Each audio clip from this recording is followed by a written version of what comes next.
नमस्कार, आप देख रहे हैं हमारी खास पेशकश कानूनी हेल्पलाइन। आपके साथ मैं हूं अजिता। रेरा लागू हुए 2 महीने गुजर गए, लेकिन सर पर अपनी छत का सपना देख रहे लोगों की घर मिलने की उम्मीद अब तक पूरी नहीं हो पाई है। उपभोक्ताओं को उम्मीद थी कि रेरा बिल्डरों की ओर से फ्लैट सौंपने में होने वाली देरी पर रोक लगाएगा और उनके नुकसान की भरपाई करेगा। क्यों ऐसा नहीं हो पा रहा है, कौन सी वो वजह हैं जो इस रास्ते का रोड़ा बन रही हैं, आज इसी विषय पर हम चर्चा करेंगे। और इस पर चर्चा करने के लिए हमारे साथ स्टूडियो में मौजूद हैं एडवोकेट मुरारी तिवारी। बहुत स्वागत है आपका मुरारी जी। और आप सबके लिए भी हमारी फोन लाइंस खुल चुकी हैं। अगर आपके मन में भी कोई सवाल है या आप भी अभी तक अपने घर की इसी समस्या से दो चार हो रहे हैं तो जरूर कॉल करें और जानें कि आप क्या कर सकते हैं, किस तरह से आपको आपकी परेशानी से छुटकारा मिल सकता है।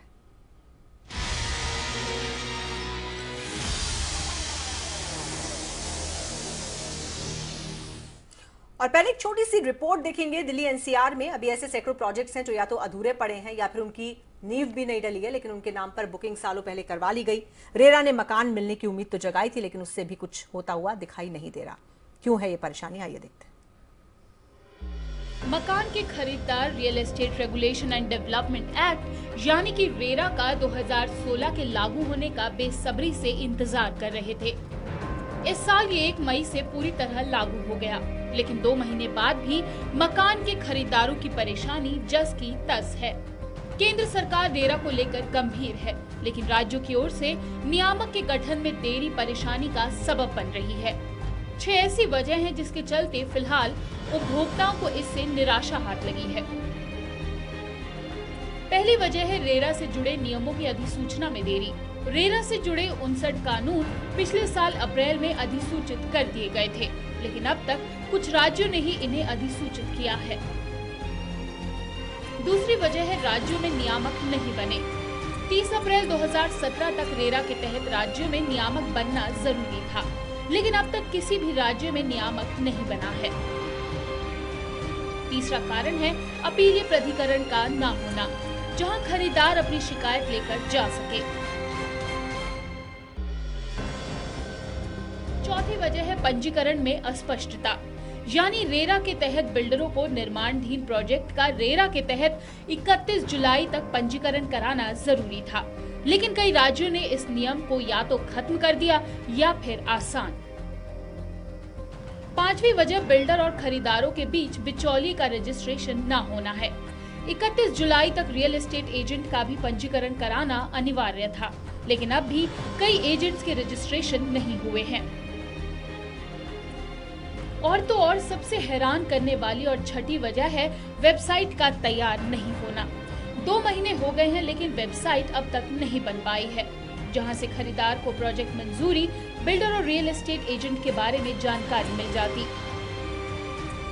ऐसे में यही कहा जा सकता है कि रेरा और खरीदारों के बीच जो प्रशासन, बिल्डर और नियमों की खाई है, जब तक वो नहीं पट जाती तब तक आम आदमी के घर का सपना पूरा होता नजर नहीं आता।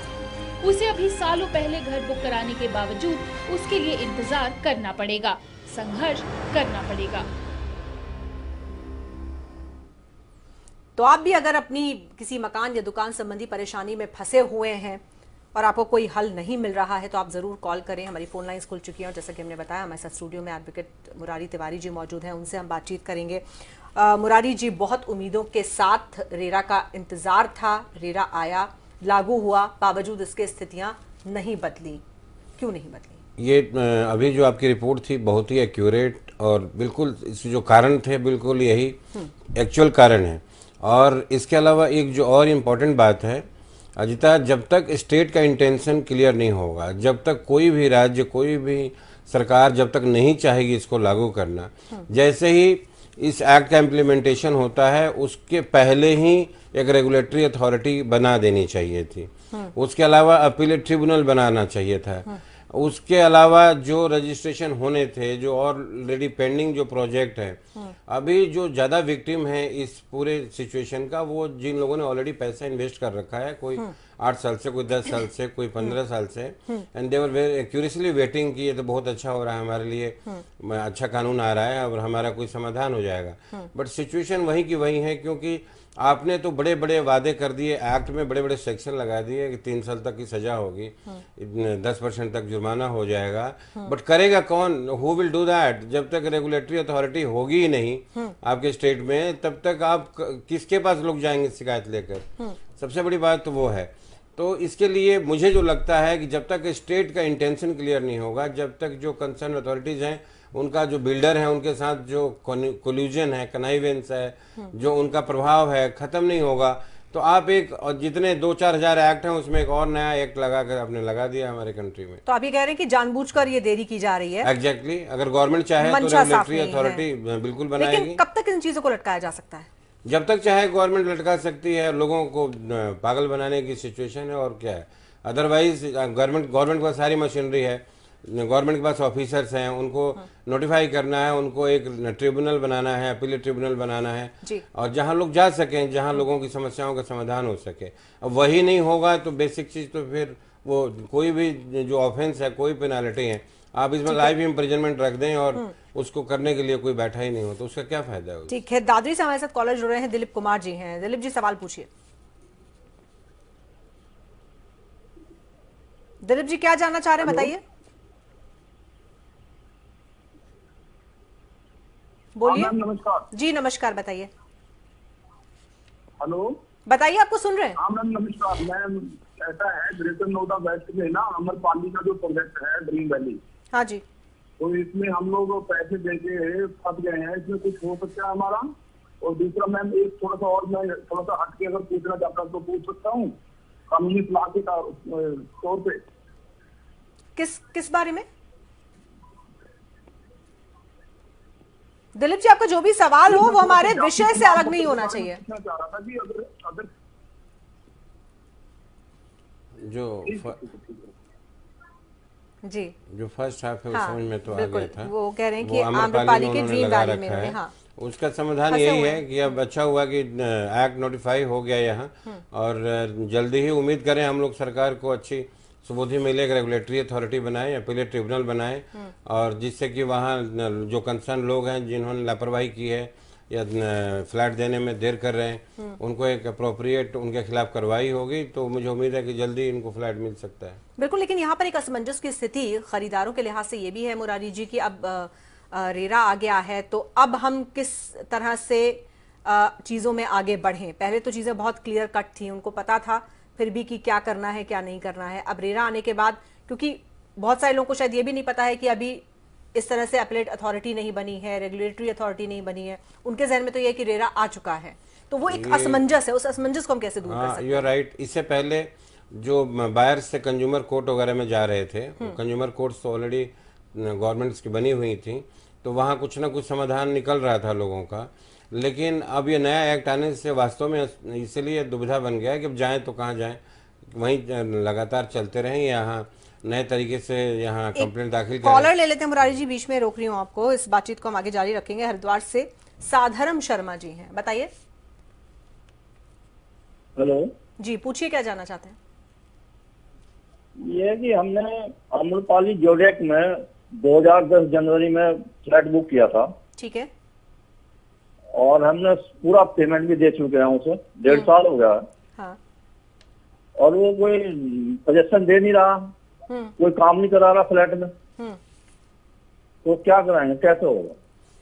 ये एक्ट उसी के लिए है, और जो रेगुलेटरी अथॉरिटी की जिसकी हम लोग बात कर रहे थे, इससे संबंधित कोई भी जो भी समस्या है आपकी, वो रेगुलेटरी अथॉरिटी जो आपके वहाँ इलाके की कंसर्न अथॉरिटी है, वहाँ आप एक कंप्लेंट दें, नहीं तो जब तक नहीं बनती है वहाँ के जो एसडीएम वगैरह हैं, जिसको भी अधिकार दिया हो, अब जहाँ जिस डिस्ट्रिक्ट में रहते हैं वहाँ पता करके वहाँ अपनी कंप्लेंट दें, और मुझे उम्मीद है कि बिल्डर के खिलाफ जरूर शिकायत होगी। तो मतलब आप ये कह रहे हैं मुरारी जी कि वो लोग जो पहले से परेशानी में फंसे हुए हैं, अभी रेरा के तहत अगर कार्रवाई नहीं हो सकती है, तो फिर जो रास्ता पहले उनके लिए खुला था वही रास्ता अभी भी खुला हुआ है। पहले उनके पास रास्ता था कि कंज्यूमर कोर्ट में जाते थे, क्योंकि अभी एक बड़ा इंपॉर्टेंट सर्विस है जो कंज्यूमर कोर्ट के अंदर भी आता था, ये कंज्यूमर डिस्प्यूट्स के अंदर, और वहाँ से कंज्यूमर कोर्ट्स उनके बिल्डरों के खिलाफ ऑर्डर पास करती थी। और उसके अलावा भी अगर किसी ने बहुत ज़्यादा फ्रॉड करके पैसे लिए हैं तो 420 जो चीटिंग जिसको बोलते हैं हम लोग, क्रिमिनल कार्रवाई भी होती थी उसमें।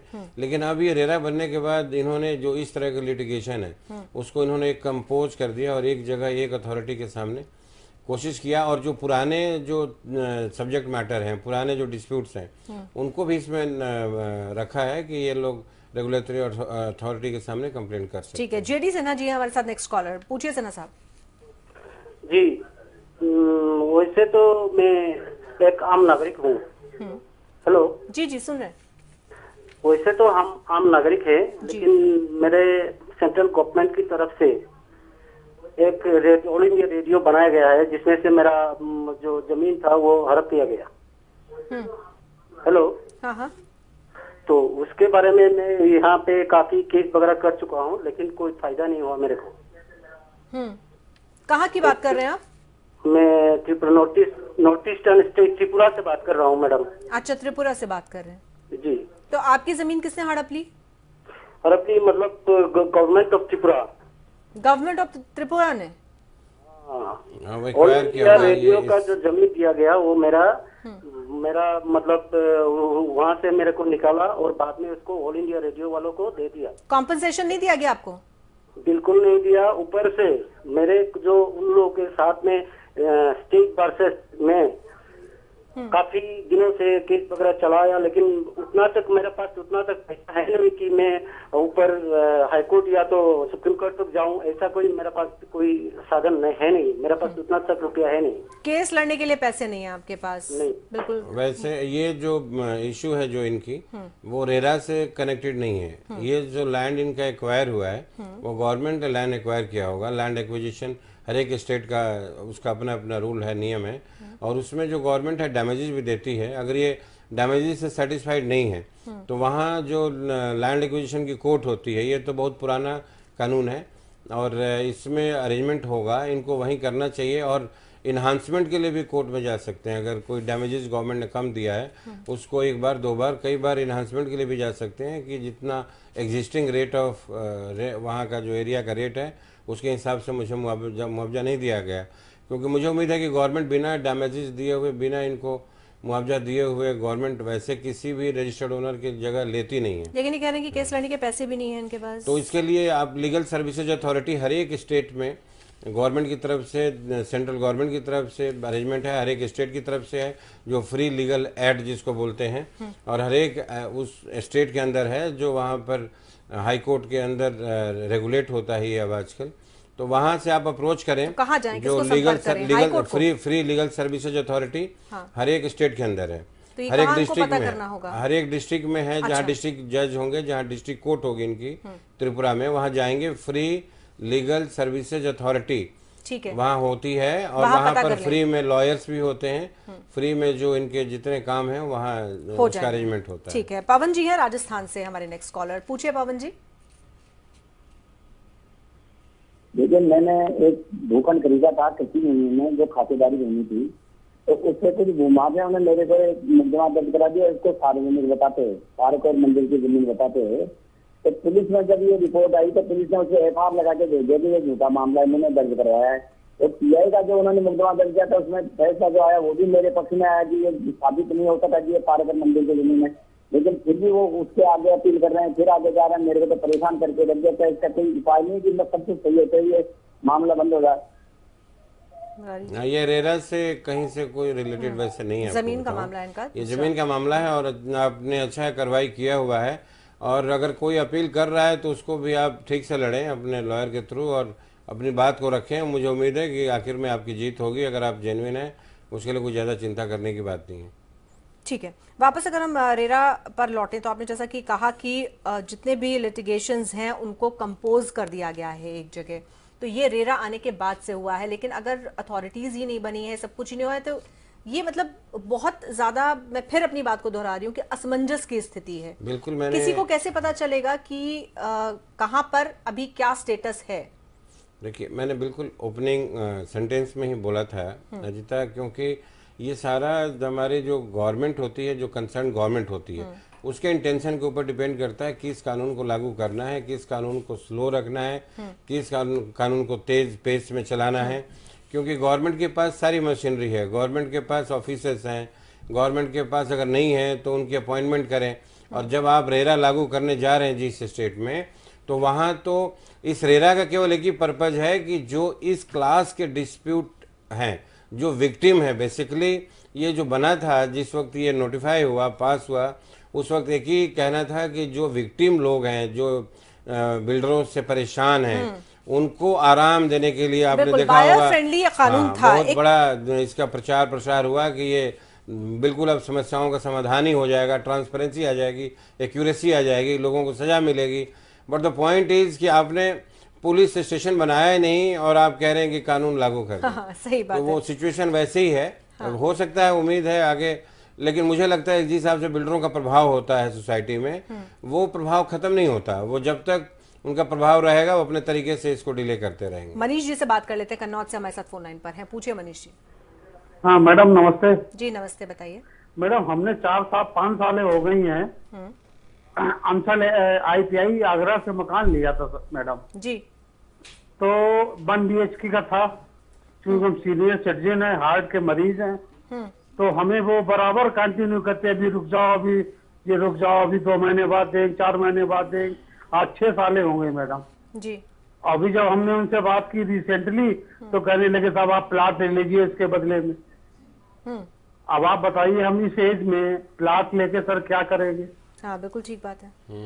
क्या कैसे इनकी परेशानी दूर कर? आप बिल्कुल ठीक कह रहे हैं। अब अंसल तो मुझे लगता है कि कंपनी है, लाइव है, अभी चल रही है, तो ये बेहतर होगा आप किसी में दबाव में आकर के अगर आपको वो चीज़ एक्सेप्टेबल नहीं है तो आप ज़बरदस्ती उसको एक्सेप्ट ना करें, क्योंकि जो आपका एग्रीमेंट हुआ है, एग्रीमेंट टू सेल हुआ होगा, परचेज हुआ होगा, तो उसी के हिसाब से ही वो दे सकता है। आपको दबाव दे करके कुछ नहीं चेंज कर सकता है। और आपको रेगुलेटरी अथॉरिटी में कोई अरेंजमेंट ऐसा नहीं मिलता है रेरा में, तो आप कंज्यूमर कोर्ट में आप फिलहाल आराम से अपने जहाँ डिस्ट्रिक्ट का कंज्यूमर कोर्ट है वहाँ आप डालें, और वहाँ कोर्ट उनको डायरेक्शन देगी अंसल वालों को कि भाई आप इनको फ्लैट दो, नहीं दोगे तो उसका ब्याज सहित मिला करके जो प्रेजेंट डैमेजेस होंगी वो सारा मिलेगा, और जिससे कि आप फ्री तौर पर आप अपने हिसाब से अपना फ्लैट खरीद सकते हैं। और जैसा कि ये कह रहे हैं कि ये सीनियर सिटीजन है, हार्ट पेशेंट हैं, तो इनके लिए तो बिल्कुल सीनियर सिटीजन है, तो इनकी जो कंप्लेंट होती है ये तो कंज्यूमर कंप्लेंट वैसे भी समरी ट्रायल होता है, बट अदरवाइज भी नॉर्मल केस में भी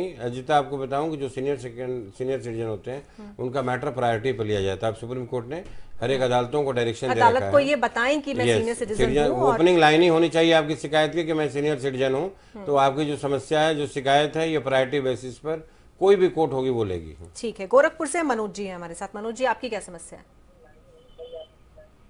हेलो जी बताइए। हाँ मैडम हमने एक प्रॉपर्टी लिया था गोरखपुर विकास प्राधिकरण से जी 1998 में मैडम। ठीक है। वो प्रॉपर्टी में हमारे एक आवंटित बगल में थे, वो उन्होंने कहा कि ये रोड है, इसको आप जबरदस्ती कब्जा करें, क्योंकि मैंने गोरखपुर विकास प्राधिकरण से लिया था और मुझे मौके पर कब्जा दिया गया। मैं अपना काम लगवाया तो उन्होंने थाना पुलिस हेन करके काम रुकवा दिया, और उसके बाद फिर मैं कोर्ट गया।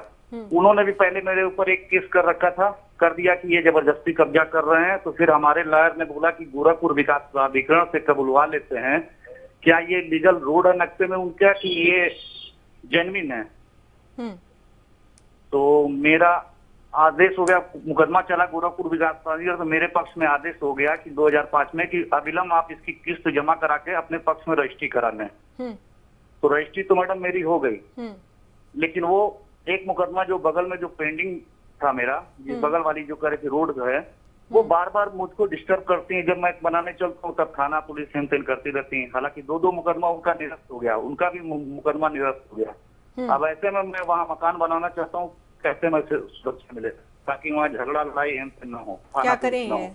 क्या चलो ये तो अच्छी बात है कि आपको रजिस्ट्री हो गई। वो स्टेट गवर्नमेंट की वो बॉडी थी गोरखपुर विकास प्राधिकरण, रजिस्ट्री हो गई, और ये जो लोकल झगड़ा अगर वहाँ हो रहा है कोई या किसी तरह की कोई बात आ रही है तो आप वहाँ पर अपने जो भी लॉयर हैं उनसे समझ करके आप कार्रवाई करें। बेसिकली जो आपका टाइटल था प्रॉपर्टी का वो क्लियर हो गया, वो रजिस्ट्री हो गई, आप पूरी तरह से उसके मालिक हैं। तो आपको मुझे नहीं लगता है कि नक्शे वगैरह को पास करा करके आप वहाँ बना सकते हैं, इसमें कोई समस्या नहीं होनी चाहिए। लेकिन जिस तरह से बार बार इनको परेशान किया जा रहा है तो वो एक्चुअली वहाँ जो लॉयर ऑलरेडी कर रहे होंगे या जो लीगल स्टेप चल रहा होगा, परेशान तो कई तरह से आदमी होता है, लेकिन अब उसका हर चीज़ का बड़ा ब्रीफली यहाँ बिना फैक्ट्स देखे हुए बताना कई बार मुश्किल हो जाता है कि कारण क्या है। कई बार हम अनऑथराइज कंस्ट्रक्शन करना चाहते हैं, कई बार हम आगे निकल के करना चाहते हैं, कई बार जितना नक्शा पास नहीं है उतना करना चाहते हैं, क्योंकि अदरवाइज जो आपका साइट प्लान पास है, जो आपका रजिस्ट्री है जितनी जगह की, तो उसके लिए तो कोई नहीं रोक सकता जितनी स्टोरी आपको। हाँ, वो तो बिल्कुल वो इनका अधिकार है। जितेंद्र जी हैं कानपुर से हमारे साथ, बताइए जितेंद्र जी। हेलो जी, पूछिए जितेंद्र जी। हेलो, पूछिए, सुन रहे हैं। जी जी जी, मैंने मार्च में प्लॉट लिया था 75 वर्ग मीटर का, 20 लाख रुपए का जी। इसमें मुझको वो जो प्रधानमंत्री आवास योजना है उसमें जो सब्सिडी 2.5 लाख रुपए की है, क्या उसमें मिल सकती है मुझको? सब्सिडी 2.5 लाख की क्या वो मिल सकती है इनको? अब उसका एक क्राइटेरिया बना हुआ है जो सब्सिडी वाला है, जो उसी प्रधानमंत्री योजना में उन्होंने कुछ इनकम का भी फिक्स किया हुआ है, प्लस आप कितने का प्लॉट लेते हैं और आपका जो इनकम है वो एक पर्टिकुलर जो इनकम है उससे कम होनी चाहिए। मीन्स उसकी कुछ क्राइटेरियाज हैं, टर्म्स एंड कंडीशन, अगर आप देखें, अगर उसमें आप फिट बैठ रहे होंगे अगर, तो गवर्नमेंट का नोटिफिकेशन जरूर मिलेगा, लेकिन वो क्राइटेरिया जरूर फुलफिल होना चाहिए, क्योंकि सभी को नहीं मिल सकता। किसी की इनकम बहुत ज़्यादा है या किसी ने इन्वेस्टमेंट पर्पज से किया हुआ, तो वो सब देखना होगा आपको। उस टर्म्स एंड कंडीशन में आप देखें, अगर आप फिट बैठ रहे हैं। और मुझे लगता है कि वो जो सब्सिडी भी है वो कई इंस्टॉलमेंट में, लोन वगैरह अमाउंट में कहीं कहीं एडजस्टमेंट होना है। मैंने जैसे एडवर्टाइजमेंट देखा उसका, तो वो मैंने देखा जितना कि वो एक दिन में, एक ही समय में आपको 2.5 लाख रुपए का कहीं कोई चेक नहीं मिलने वाला है। वो ऐसा एडवर्टाइजमेंट है कि that will be adjusted, that benefit will be given to you, मिलेगा। और उसमें शायद ऐसा भी है कि अगर जिस जगह आप ले रहे हैं प्रधानमंत्री आवास योजना के तहत, जो भी आप मकान या जो भी आप ले रहे हैं, वहां पर आपकी दूसरी प्रॉपर्टी नहीं होनी चाहिए। हाँ, नहीं, ऐसा भी एक क्लॉज है। हाँ, फिट होने तभी आपको सब्सिडी मिलेगी। अगर आपकी पहले से प्रॉपर्टी है तो शायद आप उस सब्सिडी के हकदार नहीं होंगे। राजस्थान से अरबाज जी हैं हमारे साथ, पूछे अरबाज जी। हेलो, बताइए। हेलो सर, सुन रहे हैं, बोलिए। सर ये हमारा गांव में थोड़ा रास्ते में सर जगह नहीं थी सर, बड़ा मतलब ट्रैक्टर और बड़ी चीज नहीं निकल सकती थी सर।